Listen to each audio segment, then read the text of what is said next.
Okay, I'm back. Well, the round started earlier than I expected. We are playing Canista. Wow, I didn't know he played Pauper. This looks like a mulligan. Flooded already. And some flying dudes without an artifact to cycle them on. I'll keep this. What's the most Canista deck to play in Pauper? I'm not even sure. Because nothing is really like Lantern control. I guess I'll bottom this. I'm looking for a Prophetic Prism or a Alchemist Smile to go with this Glintalk.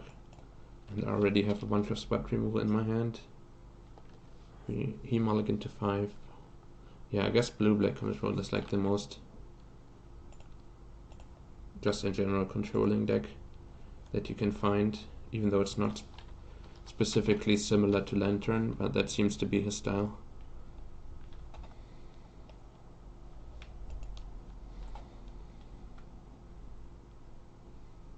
Did I win all 2 games today? No, I mean, I won 2 matches, yes. I'm 4-1 in games.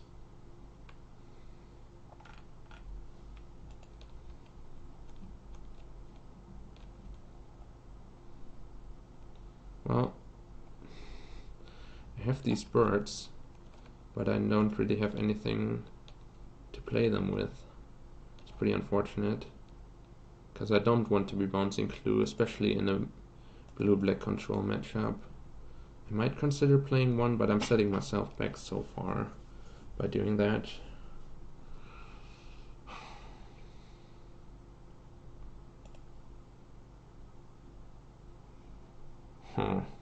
Like if it's blue-black alchemy with recoil or something, then if I bounce my land this turn and next turn they like recoil my Boris Garrison or something, I'm so far behind. But yeah, I think it's correct to put this onto the board, because then I can basically respect counterspell and exclude for quite a while, because I'm so far ahead on the board that I'm not forced into playing anything else. Zarlik, thank you for your follow. And also Cardboard Nomad, thank you for your follow while I was away. Well, punished almost immediately.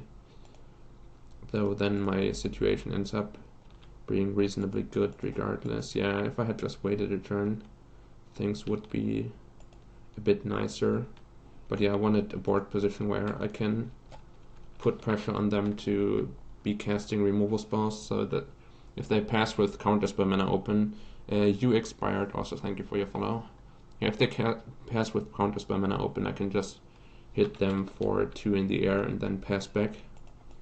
And I'm not really pressured into advancing my board at all. Well, I would like to keep Prismatic Strands protection, not Prismatic Strands, I mean, I would like to keep Prismatic Strands open as protection against Awaken's Justice in this type of board position, but because of my bounce land, that doesn't actually, like my mana base doesn't actually allow me to do that. So I think I'm kind of forced into just doing this. I would have had to miss my land drop to keep Prismatic Strands open. That is too much of a cost, I think. If they Awaken's Justice me here, I'm pretty sad about it, but it's not necessarily in every deck list, and they can't flash it back either, or it can't buy it back either.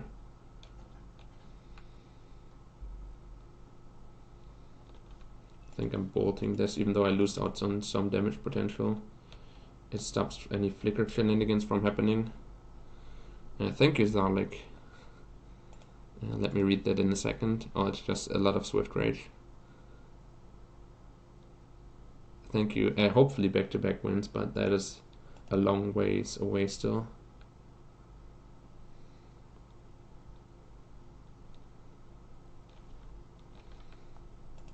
I want to hold this journey for Gurmag Angler, basically. That was the reason to bolt the Moldrifter instead of journeying it, even though I end up with less of a damage output potential here.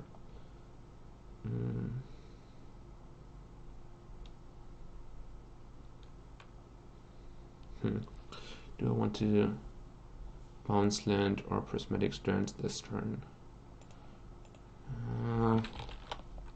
It's almost, no, not quite free to keep open the strands, but I can still use some of that mana on secluded step at end of turn. Yeah, I guess I'm going to do it this turn, especially because it's such a low value card in this matchup. I might even just cast it at end of turn to prepare it so that I can start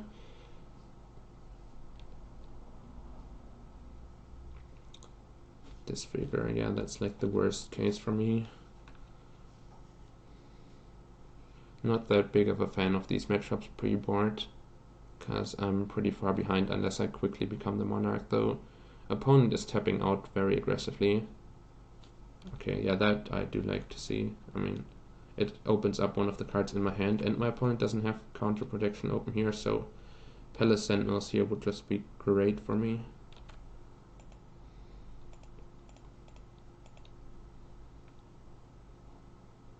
Better Screech also isn't terrible, because that allows me to put a lot of pressure on my opponent in a way that plays around spot removal. Then they need to come up with the Evenka's Justice that they seem to not have. Okay, yeah. Better Screech into Conceit was kind of what I expected. Yeah, I don't know how you play a blue-black deck that is built like this still, with blue-red Delver and my deck being so popular in the meta game. Then there's elves as well. Like, you need to have some board wipes. But yeah, like, how do you justify playing a control deck that can't beat a Better Screech? That seems very strange to me to go that way. So Reaping the Waves should come in, these Pyroblasts should come in. Maybe they're like a more flicker-oriented deck and not truly a control deck, but it doesn't really feel like his style.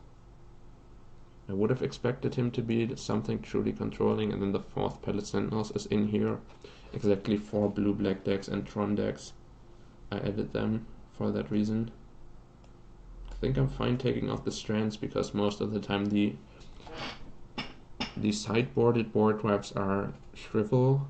They might have some Evenka's Justice in the sideboard, but not even that many creatures in my deck actually die to it. Basically just the Battle Screech and then these 1-drops, and the 1-drops will already have generated some value. And I think I'm boarding out some number of lightning bolts, or maybe all of the lightning bolts. Maybe like 3. Sure. This seems pretty reasonable.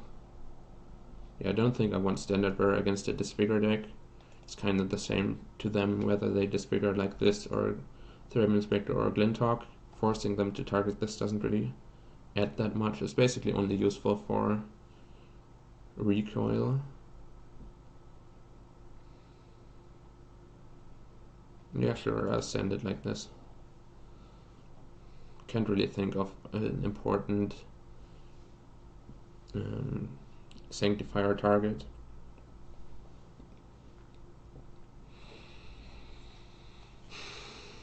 Oh god damn it, these straws. I just added the 22nd land to have less of these.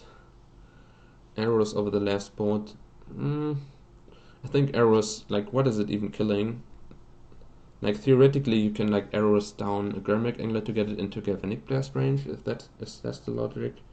But yeah, I think being able to bolt their face still has enough value that I like it more than arrows, because there's not really any creature that the arrows trades favorably with. Even 3 activation of the arrows only trades for the same thing that like a bolt would trade for. So I think that's not a great plan, even though you can reuse it, but I would rather bounce the things that draw a card. But yeah, then I can still like bolt plus Galvanic Blast the Angler theoretically, or like if I have that much burn in my hand I can ignore the Angler. Yeah, I think that's too narrow of an application. His hand is once again borderline. I think I'll mulligan it on 7, but it's pretty close. These are not the red cards I'm looking for, but it has to be a keep. The red cards I really want are, of course, Pyroblasts, not Galvanic Blasts. It's the wrong blast to have.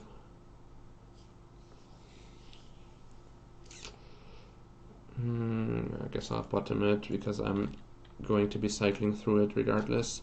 So then just get the random card right away.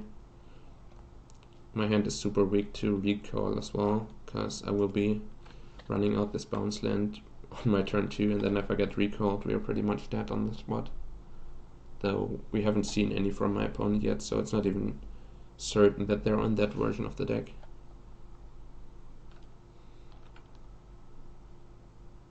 Ponder and Preordain indicates that it's more of a like blue-black Delver or blue-black Flicker or something.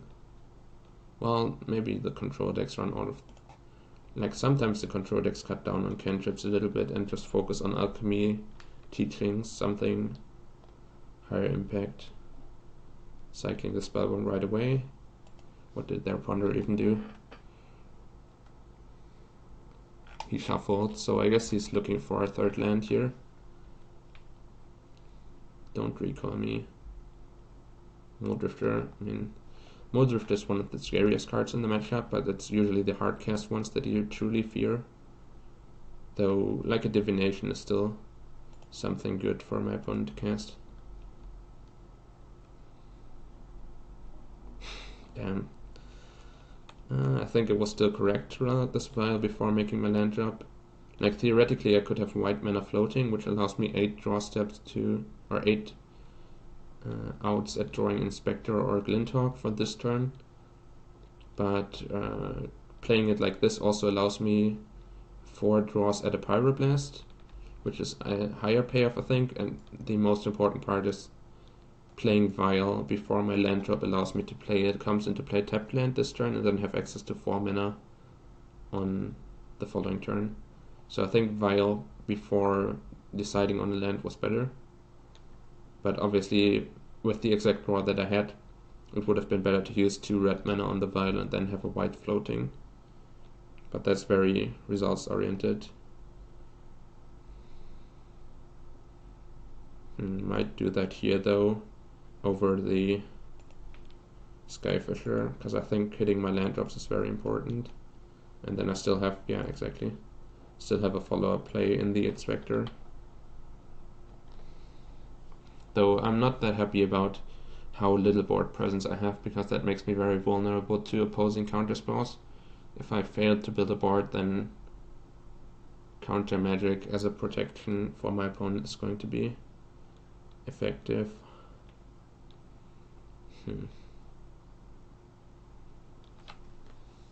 Still feels close between Journey being the spell that I want to protect and Skyfisher being the spell that I want to protect.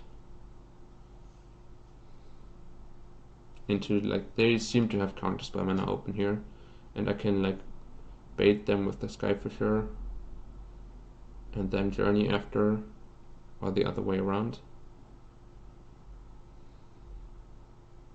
Also, I can try to make this block and then Galvanic Blast after.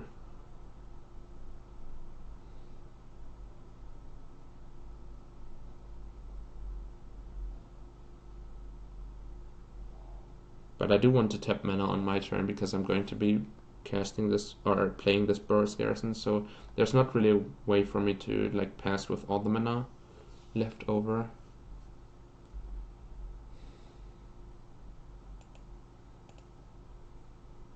But if I'm using this to cast Skyfisher to have double Galvanic Blast open, then I'm still bouncing a land that is untapped, so that still reduces the amount of mana available on my opponent's turn. Okay, let's core Skyfisher here. Then if they counterspell, I'll Journey after. It's kind of wasteful to throw my draw engine away. Okay, never mind. Well, then I think I'm fine with it. I can take 1 hit from the Angler and then develop my mana base, develop my board a little bit. All of this seems fine. I'm not that afraid of taking 5. I'm mostly afraid of them tapping out for a hardcast Muldrifter here, but I still haven't found a Pyroblast, so not much counterplay I could have had to that. Yeah, the previous Preordain was already in their grave. They now have Forbidden Alchemy.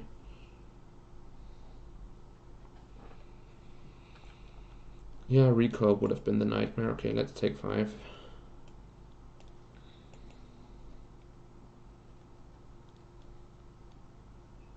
Recoil is still pretty big nightmare here. Main phase Alchemy, I have no idea how opponent decides to play this matchup so tap out oriented. I mean, making your land drops is very important, but still they tap out like every turn. It's pretty strange to me. Even in game 1 they like tapped out, I cast a Battle Screech and they conceded. Discard, oh no, never mind, not discard your hand size, but they put Counterspell, Probe and De Novo Horror into the graveyard. Wow. Those are some sick discards. And now I'm like certain that all of this resolves.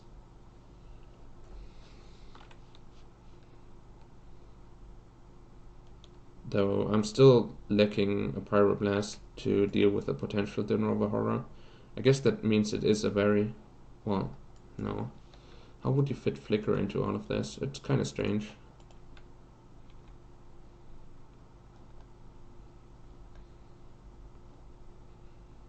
I can Battle Screech it up, then it makes it very important for my opponent to at least cast a Shrivel. Or like a Vincar's Justice, but the Vincar's Justice I'm not even afraid of.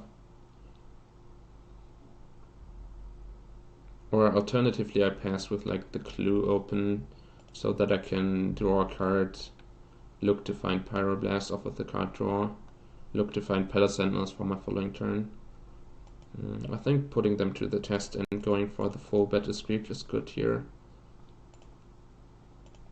I'm vulnerable to Shrivel and Vincar's Justice, but I'm trading 1-for-1 basically. The Battle Screech gets answered 1-for-1 with their board wipe, and with the Vincar's Justice they answer my Inspector too, but yeah, okay, Echoing Decay is like the same thing as a Shrivel. I put them to the test to have a board wipe, and then they're still behind on the board. I mean, I'm behind in life total, but I have 12 points of burn.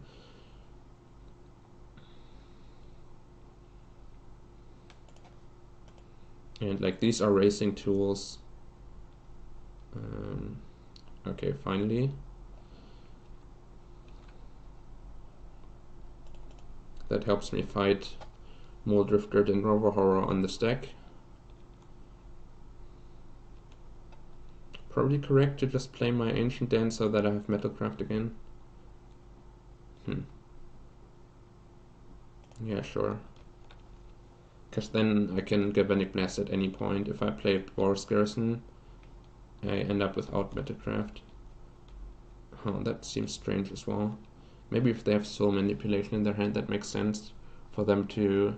They had 4 mana open, so they didn't want to tap down to only 2 mana by Doomblading before they take the combat damage. So Soul Manipulation would be a reasonable explanation for that line, but it seems like they just took some extra damage that they didn't have to, so there's no obvious explanation to that.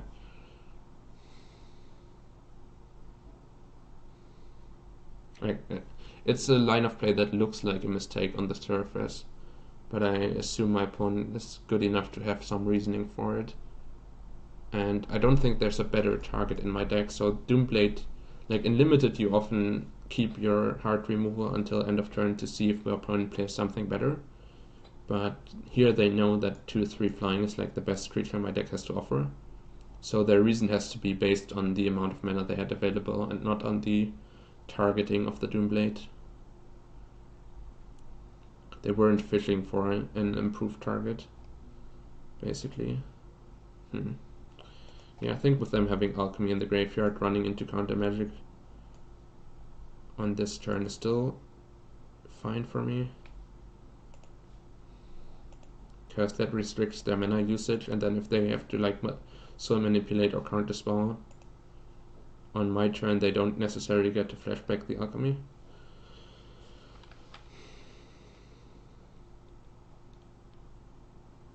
Am I fine racing still? I think so.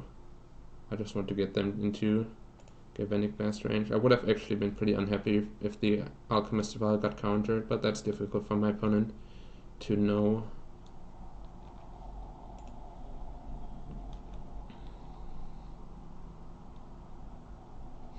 Probably still correct to bounce the Ancient Den now. I deprive myself of Metacraft once again, but I can redeploy it next turn, and then I have an untapped land too.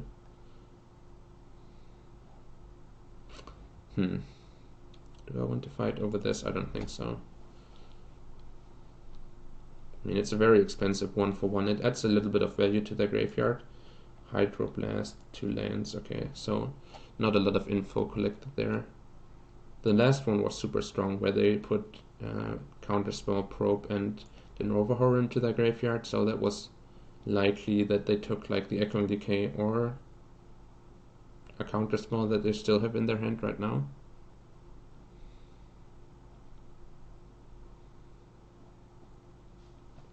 And on this one, we don't really get much information. Like many of the counterspells, many of the creatures, disfigure, like a lot of things are better than the cards that they put into the graveyard. What? Adamaschi something. Sorry for butchering all the names, but yeah, thank you for your follow. Okay, yeah, Angler we can't really do much about. We can stall it out with Alchemist Vial.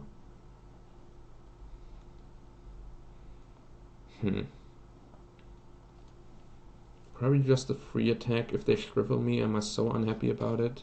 No, I don't think so, because if they shrivel, I also get to... Oh no, I don't get to Galvanic Blast the Angler. Okay, maybe that was careless then, but yeah, they just wanted the free attack for 1. Opponent's still racing pretty heavily here, when I don't think that's actually in their best interest. Like, they traded damage for damage here, but if I, like, disable the Angler, for example, with the Vial, or I have, like, a Journey to Nowhere in my hand, then it can be painful for them to not have at least one Augur of Bolas back as a blocker for my Thraben Inspector. Doesn't end up being the case here, because I don't think the extra 1 damage matters to me, but still seems strange.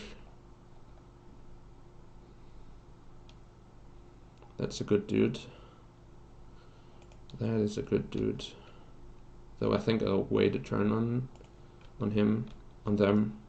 Guess there are literally multiple people here. Yeah, now I have Metacraft available again, double Pyroblast. And I'll decide between...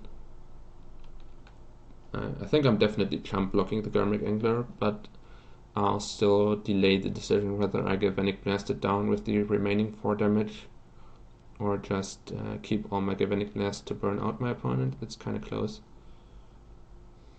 Probably better to just burn them out, because then they have to struggle for their own survival, while simultaneously struggling against the Palace Sentinels. And Thraben Inspectors on the board are not really doing much for me, so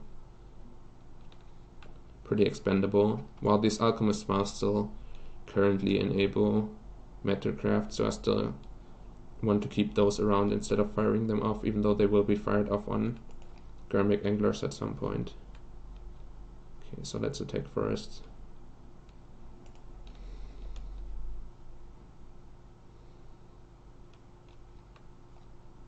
Okay, they go to 12, so now my Galvanic Blasts are lethal actually. Pretty decent spot to be in.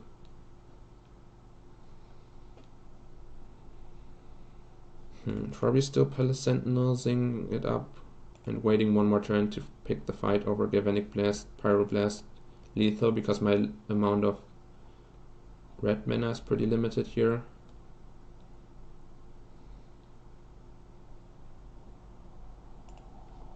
Well, maybe a little bit.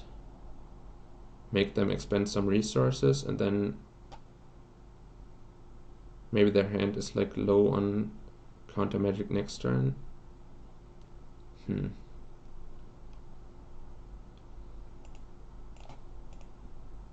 I think I'll just keep fighting. Maybe not. No, you got it.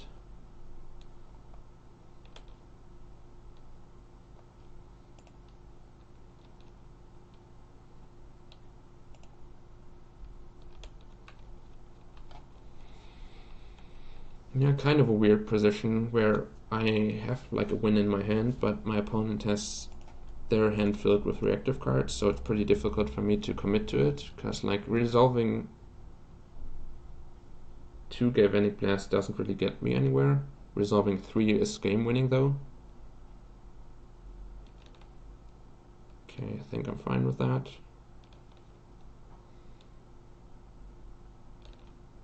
Crypt Incursion would be a nightmare also to get my opponent out of burn range, but no, I do have the tools to stop this attack and still have Metacraft, though then I open myself up to one of the artifacts getting bounced and I end up without Metacraft. If I take 7 down to 4, is there danger? Evencast Justice buyback, 1, 4, 5, 6, 7, and then recast it for 3. So that would deal 4 to me, but then I can draw the game, I guess, by burning my opponent down to 4 and I'm down at 4. I think I'm fine stopping the Garmic Anger attack. Also, that looks less but suspicious. But yeah, now if my, especially the clue token, I mean, that's a line that my opponent is pretty much impossible to, like, it's impossible for my opponent to take, but if they bounce this clue token, I'm actually in a reasonably bad position. Oh no, I should have fought over this, maybe? Yeah, I don't know, I don't really care. Sure.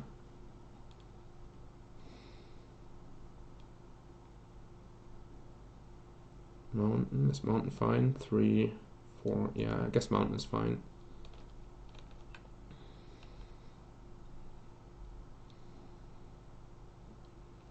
Yeah, nice, nice. Because I also didn't check the clue at end of turn, so that has to make my opponent a little bit alert.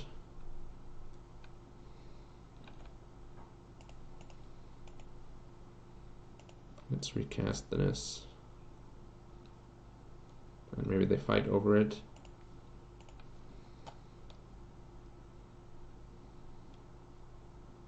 They decided not to. But yeah, I think I should be able to win here. If their hand is like exactly 2 counters, am I in trouble? No, I think I should be fine. Yeah, I think I can beat everything. Crypt Incursion plus a counter or something. I don't know. Let's try to win.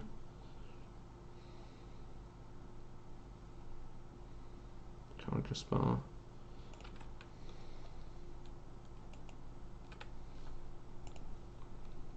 Yeah, I think with Pyroblast and like they took the attack and I had an extra ball, so now like even one of these can be countered and I still win. Yeah, exactly.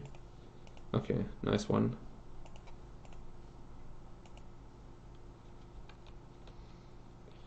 That was a pretty strange game, both because my opponent played this matchup a lot more aggressively than I'm used to, and because I constantly had to manage like Metacraft. I was throwing value away by trying to preserve Metacraft, so these Galvanic Blasts that I was kind of stuck with in my hand were still alive and capable of winning the game. Like I didn't sack my clue, I fought over weird things and then did end up deciding not to fight over different things, so kind of strange game, but worked out pretty nicely. Yeah, that was weird that my opponent was so willing